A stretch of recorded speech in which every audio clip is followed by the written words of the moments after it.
Hello and welcome to Indus News live from Islamabad. I'm Jawad Hami and these are the headlines.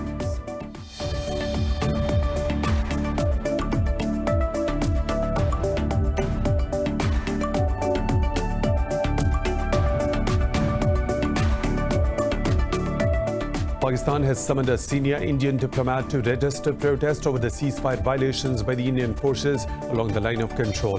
In a statement, the Foreign Office said a 3-year-old girl was injured in unprovoked Indian fighting in the Dadnial sector. Spokesperson Zahid Hafiz said the Indian troops are continuously targeting civilian population with heavy weaponry.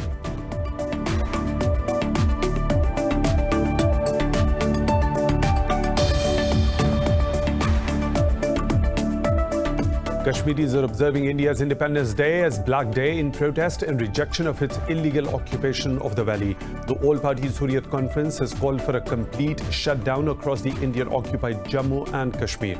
In a message, Hurriyat leader Syed Ali Gilani said New Delhi has lost its right to celebrate its Independence Day while it deprives Kashmiris of their freedom.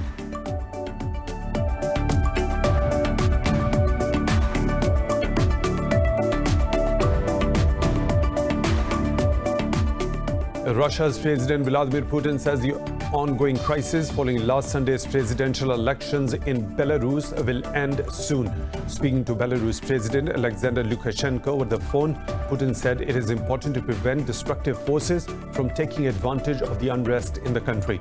This comes as thousands of people gathered in Minsk for the funeral of a man who died during protests against the disputed polls.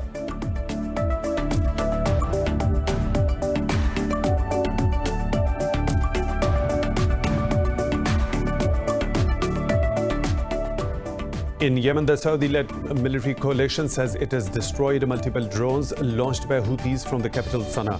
Saudi state media quoted the coalition as saying the drones were intercepted before leaving Yemen's airspace. Cross-border attacks by rebels have escalated since May when a truce prompted by the coronavirus pandemic expired.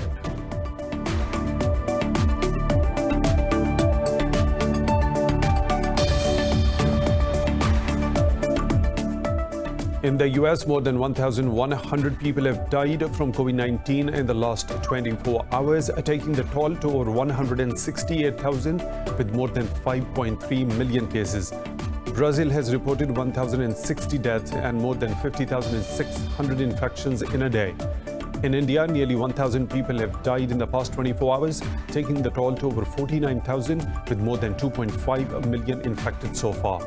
Meanwhile, in Pakistan, COVID-19 death rate continues to decline as 9 people died since yesterday with 747 new cases. The global number of deaths has crossed 763,000 with over 21 million infected.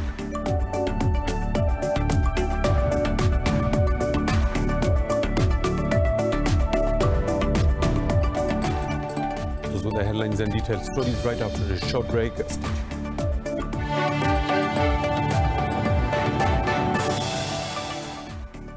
Welcome back, and now for the news in detail. Pakistan has summoned a senior Indian diplomat to register protest over the ceasefire violations along the line of control. In a statement, the Foreign Office said a 3-year-old girl was injured in unprovoked Indian fighting in the Dadnial sector. Spokesperson Zahid Hafiz Chaudhary said the Indian troops are continuously targeting civilian population with heavy weaponry. Chaudhary said 16 civilians have been martyred and 161 were wounded in 1,980 ceasefire violations so far this year. He said New Delhi's senseless acts of aggression are in clear violation of the 2003 ceasefire understanding. Kashmiris are observing India's Independence Day as Black Day in protest and rejection of its illegal occupation of the valley. All Parties Hurriyat Conference has called for a complete shutdown across the Indian-occupied Jammu and Kashmir. In a message, Hurriyat leader Syed Ali Gilani said New Delhi has lost its right to celebrate Independence Day while it deprives Kashmiris of their freedom.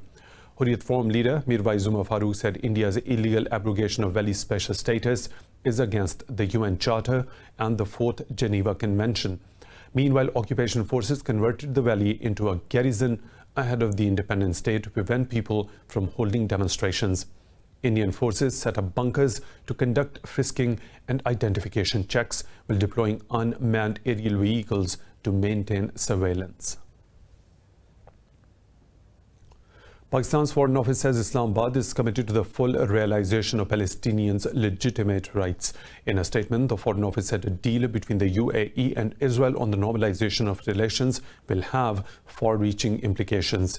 It said Pakistan's approach towards the matter will be guided by the aspirations of the Palestinians. The Foreign Office said Pakistan has always supported the UN-backed two-state solution to the conflict. It said peace and stability in the Middle East is Islamabad's key priority. Iran says the United Arab Emirates has made a huge mistake in reaching a deal to normalize its ties with Israel. In a televised speech, President Hassan Rouhani warned the Gulf state against allowing Tel Aviv to gain a foothold in the region. He said it is a mistake for Muslim rulers to think that their economy will flourish by attaching themselves to the US. Rouhani warned the UAE it will be treated differently. It lets the Zionist regime into the region. Meanwhile, Hezbollah leader Hassan Nasrallah says UAE Israel deal was brokered as a favor to the US President Donald Trump. In a televised speech, Nasrallah said Trump needed something to show ahead of US presidential elections in November. In reality, as Trump had wanted to improve the financial situation in the United States over the past few years, and he got this through milking some Gulf Arab regimes financially and took billions of dollars from them, now in order to correct his electoral position. Nasrallah said Hezbollah will make Tel Aviv pay an equal price if Israel was involved in the August 4 explosion in Lebanon. The US has called for a transparent and credible probe into a deadly explosion at a port in Lebanon's capital, Beirut. US Undersecretary David Hale said FBI agents will be arriving this weekend at the invitation of Lebanon to help investigate the explosion. He said every sovereign state controls its ports and borders thoroughly. The August 4 blast had left over 200 people dead and another 6,000 wounded. The blast has fueled anger at Lebanon's ruling politicians who are already facing criticism over a financial meltdown. The United Nations Security Council has rejected a US resolution to extend an arms embargo on Iran. Washington fell short of minimum 9 votes required as 11 members on the 15-member body, including France, Germany, and the UK, abstained.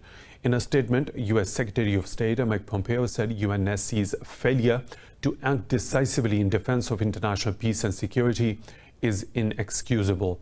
US envoy to the UN Kelly Croft said Washington has every right to initiate the snapback mechanism and will stop at nothing to extend the embargo.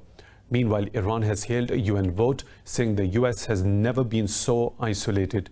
In a tweet, a foreign ministry spokesperson Abbas Mousavi said despite all the pressure, Washington could only get the support of one small country. Only the Dominican Republic sided with the US as Russia and China opposed extending the 13-year ban that is due to expire on October the 18th. The Taliban have accused the Kabul administration of creating obstacles to peace and trying to provoke the world through propaganda. In a statement, the group said Kabul is propagating against its prisoners to halt the start of intra-Afghan negotiations. Spokesman Zabiullah Mujahid rejected President Ashraf Ghani's statement against the released Taliban prisoners' involvement in crimes. He said Taliban are ready to start intra-Afghan negotiations under the Doha peace deal. The Saudi-led military coalition says it has destroyed multiple drones launched by the Houthis from the capital Sana'a. Saudi state media quoted the coalition as saying the drones were intercepted before leaving Yemeni airspace. Cross-border attacks by the rebels have escalated since May, when a truce prompted by the coronavirus pandemic expired. The US and Poland have reached a defense cooperation deal that paves the way for a redeployment of American troops from Germany to Poland. The agreement was signed by the US Secretary of State Mike Pompeo and Polish Defense Minister Mariusz Błaszczak in Warsaw. Speaking at the signing ceremony, Poland's President Andrzej Duda said the deal will serve to increase the security of the countries in Europe. He said the agreement will also further other aspects of the US-Polish cooperation, including trade ties. Last month, the US announced to withdraw almost 12,000 troops from Germany, accusing it of not contributing enough to NATO. It is set to move about 5,600 soldiers to other countries in Europe, including Poland. In addition, the U.S. Army 5 Corps overseas headquarters will also relocate to Poland next year. Some 4,500 U.S. troops are currently based in Poland. Russia's President Vladimir Putin says the ongoing crisis following last Sunday's presidential election in Belarus will end soon. Speaking to Belarus President Alexander Lukashenko over the phone, Putin said it is important to prevent destructive forces from taking advantage of the unrest in the country. Belarus President Alexander Lukashenko is grappling with the biggest challenge to his 26-year rule, as tens of thousands of people have taken to the streets, accusing him of rigging last Sunday's presidential election. They are demanding him to step down. Lukashenko discussed the situation with Russia's President Vladimir Putin, suggesting the impact of the protests might spill beyond Belarus's borders. While 3 Baltic states have called for the presidential vote to be rerun, the European Union is gearing up to impose new sanctions on Belarus in response to a bloody crackdown against protesters. Meanwhile, thousands of people gathered in Minsk for the funeral of a man who died during the protests.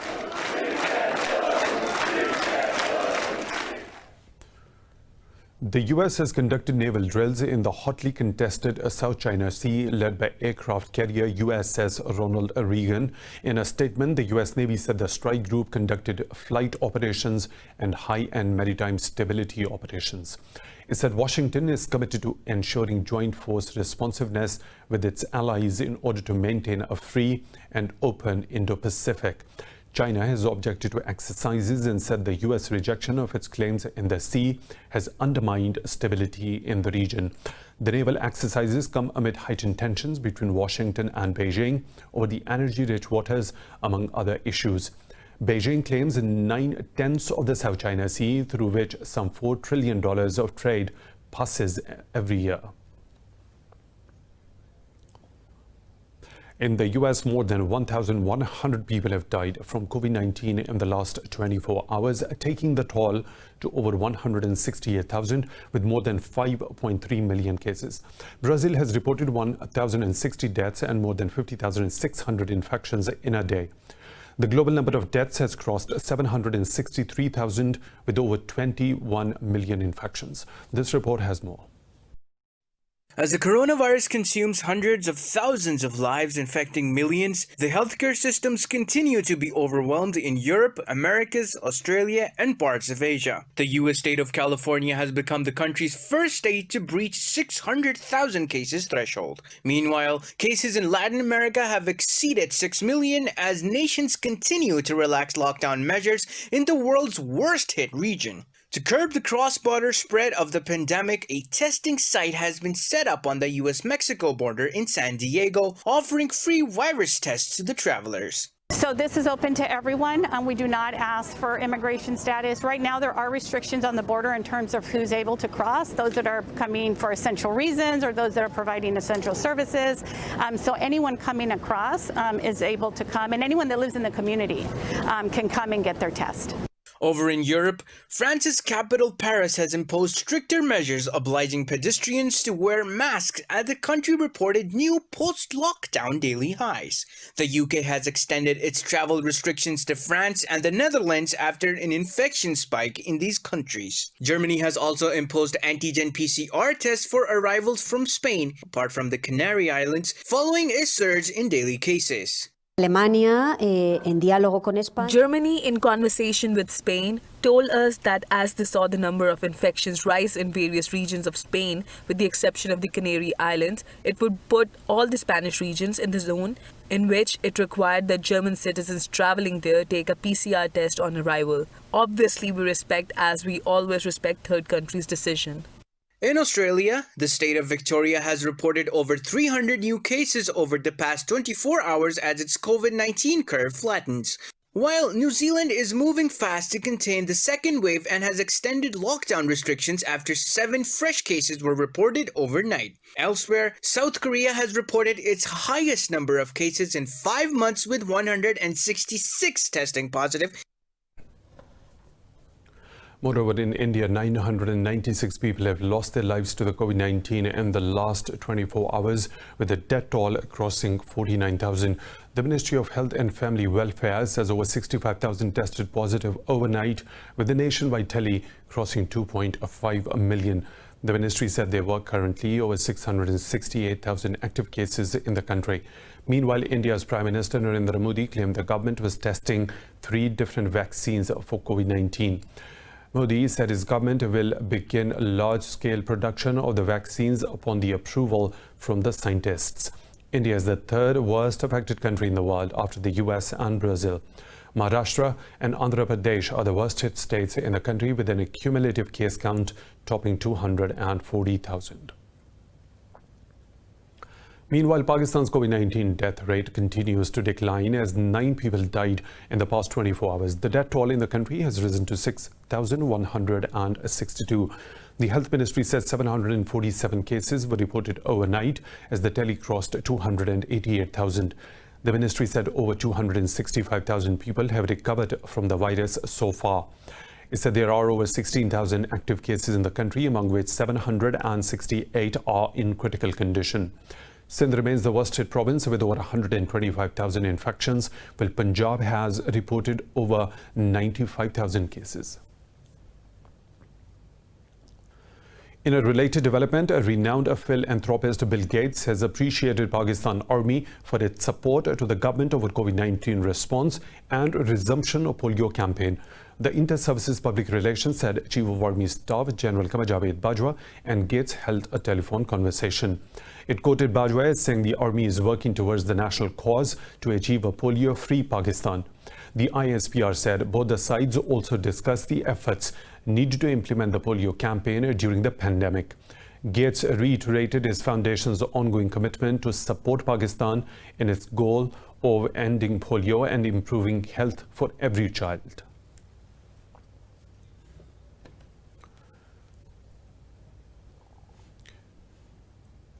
More stories to follow, but right after a short break, stay tuned.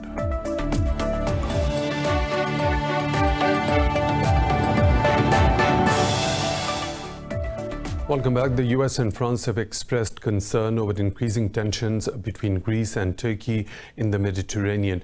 NATO allies Ankara and Athens are embroiled in a dispute over oil and gas exploration in the disputed waters. White House spokesman said President Donald Trump and President Emmanuel Macron discussed the issue over a phone call. This comes after Turkey's Foreign Minister Mevlut Çavuşoğlu cautioned France against escalating tensions in the eastern Mediterranean. Speaking at a news conference with his Swiss counterpart in Bern, Çavuşoğlu said Switzerland has offered to mediate and Turkey agrees in principle. He said Greece will get a response if it provokes the Turkish survey vessel in the region. Somalia says it has killed 4 senior Al-Shabaab militants in an operation in the southwestern region of the Lower Shabelle. Somali Armed Forces are the group's financial coordinator and operations commander were also killed in the operation. The military said the operation was aimed at flushing out terrorists and disrupting their plans to terrorize the residents in the region. It said the army also rescued 33 children in Kutunware, some 20 kilometers from the capital city of Mogadishu. Government said the children were freed when the Somali forces captured the town from the militants. It said the children were kidnapped by the insurgent for ideological indoctrination. 4 people have been injured in an explosion and the ensuing fire in Iran's capital city of Tehran. State media said blaze engulfed the 4-story building near Tehran University where paper and books were stored. State media said an investigation into the cause of the explosion is underway. This comes amid a series of blasts and fires in recent weeks. Earlier, a fire broke out at an underground nuclear facility which caused significant damage, but officials said operations were not affected. Mexico's majestic Popocatépetl volcano has rumbled to life, spewing smoke and ash columns some 600 meters out from its crater. The massive plume of gas and ash later dispersed towards the southeast. Mexico's National Center for Disaster Prevention has warned people to stay away from Popocatépetl. It said in the previous 24 hours, the center has observed more than 36 discharges from the volcano. Popocatépetl is 5,426 meters tall and is the second highest mountain in Mexico and the fifth highest in North America. In South Korea, thousands of protesters marched against President Moon Jae-in's policies through the soggy streets of Seoul. The demonstrations were staged following a spike in coronavirus cases, prompting the authorities to reimpose strict curbs in the capital. Impervious to the government pleas, protesters came out and chanted slogans against President Moon. Wearing masks, the protesters paraded near the Seoul's presidential palace, calling for the president to step down. They said Moon Jae-in must apologize for sabotaging the country and over his incompetence and lack of communication. South Korea's coronavirus infections rose to over 15,000 with 305 deaths by the 14th of August.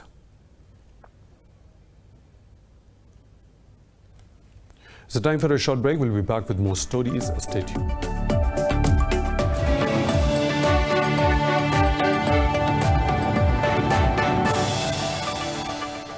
Welcome back. Today is the 75th anniversary of the end of the World War II. With over 30 countries involved, World War II is the largest, deadliest, and the most destructive nationwide war to date.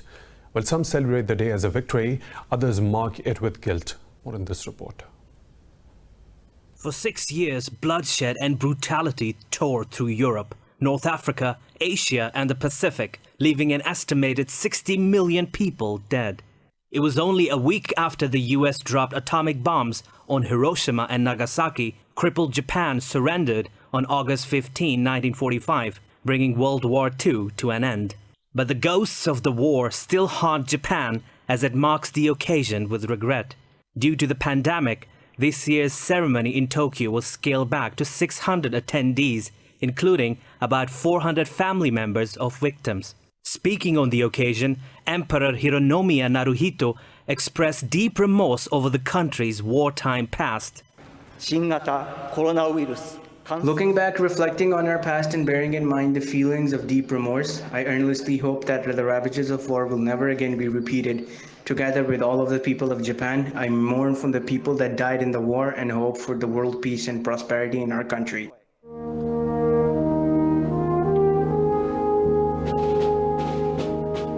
Over in Britain, the day is celebrated as Victory over Japan Day.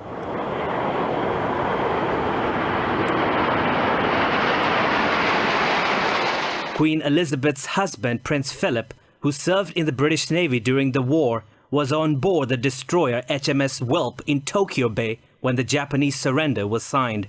Prince Charles led the British tributes to those who served in the Asia-Pacific region by taking part in a 2-minute silence at a service held at the National Arboretum.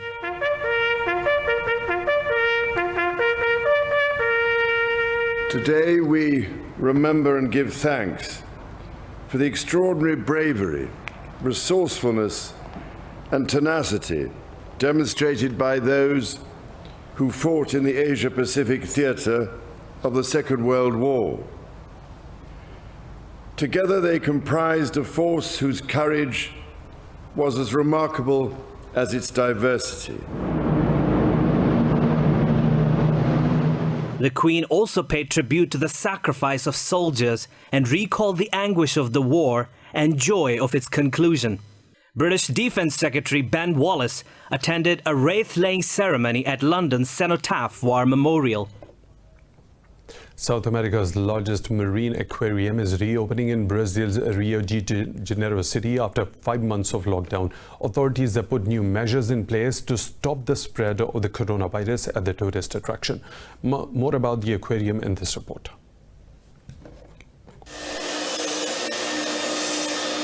It will be a weekend of sharks, stingrays, and social distancing when Rio de Janeiro's acclaimed aquarium reopens today after 5 months of lockdown.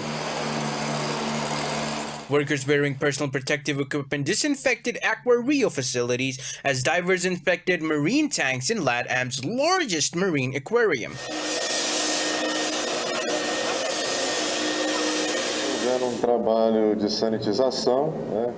We are sanitizing and disinfecting to protect the area and receive the public this weekend. This product is non-toxic. It has no toxic components. It is a special disinfectant to eliminate microorganisms, including the new COVID-19. It does not represent any risk to any organism. Riyadh's aquarium will reopen with limited capacity and will only allow 200 visitors per hour. Face masks, hand sanitizing and social distancing will be mandatory to prevent coronavirus infections. We have been preparing for a few weeks. We have been training with the team. Our idea is to reopen cautiously and gradually. We are limiting the number of people coming in. Only 200 people per hour will be allowed into Aquario. In high season, we used to get over 1,000 people per hour. During the past week, many of Rio de Janeiro's famous tourist attractions have opened up again to visitors. Sugarloaf Mountain and Christ the Redeemer will once again allow tourist visits, even though experts warn Brazil has yet to hit the peak of the pandemic. Lawyers of Chinese telecom firm Huawei's chief financial officer Meng Wanzhou says the U.S. evidence in her extradition case is unreliable. They said key facts were left out of the evidence being used to extradite the Huawei executive, rendering it manifestly defective. Meng's legal team has submitted testimony from expert witnesses outlining firm's relationship with Iranian businesses to back its claims. The Huawei executive was arrested in December 2018 under allegations that she misled the HSBC Bank about the firm's business dealings in Iran. She maintains her innocence as she fights extradition to the US while on house arrest in Vancouver, Canada. Meng's legal team argue that her extradition proceedings should be stayed as a result of the abuses.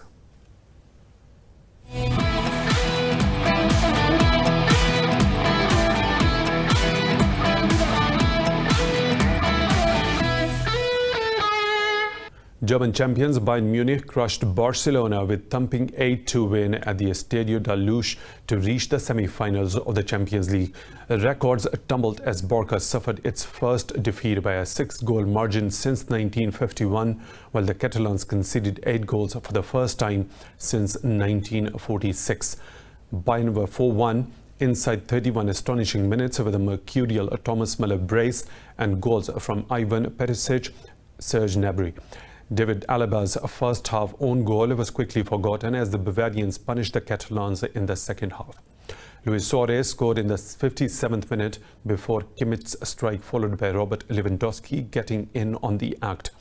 Barcelona's Loni Philip Coutinho also hit a brace to rub salt in the wounds as the Spaniards fell apart to surely spell the end of an era for the Catalan Giants. Munich Giants faced either Manchester City or Lyon in the semi-finals. Uganda's Joshua Cheptegei has broken a 16-year-old 5,000-meter world record by almost 2 seconds at the Monaco Diamond League. Cheptegei broke Ethiopian long-distance runner Kenenisa Bekele's record set in Netherlands in 2004. In the presence of 5,000 spectators in the stadium, the Ugandan clocked 12 minutes, 35.36 seconds. Earlier, Cheptegei said he would try to beat Bekele's record run of 12 points, 37.35 seconds in the first Diamond League meeting of the season. The former 10,000 meters world champion was in hot form before the lockdown as he set world records over 10 kilometers and 5 kilometers on the road. Meanwhile, in the women's 5,000 race, Kenya's world champion Helen Obiri won the contest in 14 minutes, 18.37 seconds.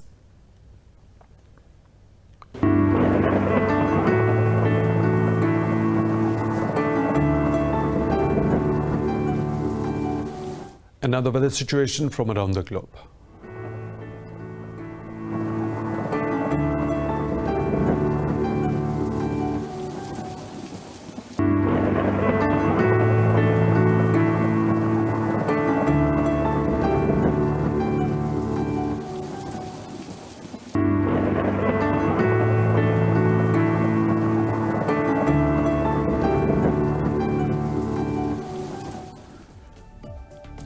And that is all for now. For the latest updates, you can follow us on social media at Indus.News.